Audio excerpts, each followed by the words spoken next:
Tanning is the force that went beyond musical boundaries and into the psyche of young America, blurring cultural and demographic lines so permanently that it laid the foundation for a transformation. Understanding this phenomenon is what made me a successful entrepreneur in the worlds of music and advertising. In my career, I've had the honor of working with true icons. During this series, I'll introduce you to these amazing people and personalities, and we'll talk about how they and the tanning effect are changing the world. I am Steve Stoute, and welcome to the Tanning Effect. Yes, sir, I'm cut from a different cloth. My texture is the best firm chinchilla. I've been dealing in chain smokers. How you think I got the name over? I've been realer, the game's over. Welcome today, Jay-Z. Thank you. I wanted to first start off by speaking to you about Watch the Throne. The album was released digitally. It's #1 in 23 countries. Countries like Australia, Austria, Luxembourg, Mexico.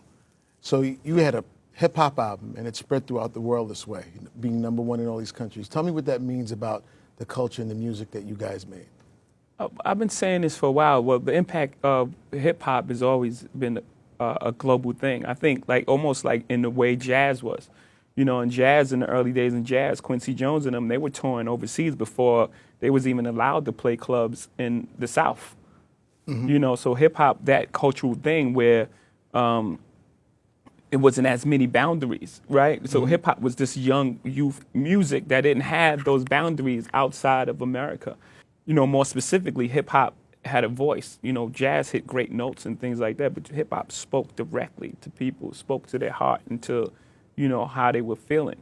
You know, so hip-hop has always been this global thing. So it's not surprising that an album that didn't have this big, massive crossover pop single would, you know, touch culture that way, because that's how it started. It's almost like a old school approach to making music. You know, that cultural thing just connected. When did you realize that the culture was much bigger, that hip hop was much bigger than just the music, that the dress, the clothing, everything, the attitude, the swagger, everything around the culture, actually that the music brought all of that into this global phenomenon that you're discussing? Around 1998, I did a tour with DMX, Method Man and Redman, you know, called the Hard Knock Life Tour. The first time we were doing an all-rap lineup. I remember the first time we were trying to take this out, it was like, you need an R&B act on the bill. They were telling us that, really telling us that, you know, for insurance purposes and for the look of the thing. I was like, no, we're going to go out. You know, DMX had 2 #1 albums that year. I had an album that year that sold 5 million copies. I'm like, I think we can tour. I mean, at least in America. Yeah. But it was always that sort of fight. And then when we got to those concerts, and it was like 80-20. It was like white people in the audience. You know, like the first thing, like the hip-hop concert, like just dominated it. And this is this all-rap concert. Was it just buying the ticket? Did they come with the outfit? Was it yeah, emulating the look and everything emulating else? the look, the whole thing. And not in a way where it was like a caricature of itself. It was really like, put together right. These are the things that I like. You know, it wasn't like, you know, when you think of hip hop and you know someone who isn't of the culture and has like a goofy hat on or something like that. It looked put together and it was right. Yeah.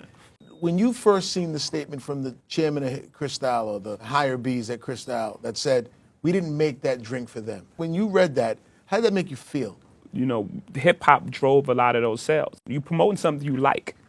And it's not even promoting it. You're just talking about it. Hip hop is about expression. You're talking about something you like, and it catches on in culture. And you're an unpaid spokesman for this brand. And you're generating millions and millions of dollars for that brand. And for that brand not to say, at least just say thank you. It's a huge slap in the face. I've been dealing in chain smokers. How you think I got the name over? I've been realer, the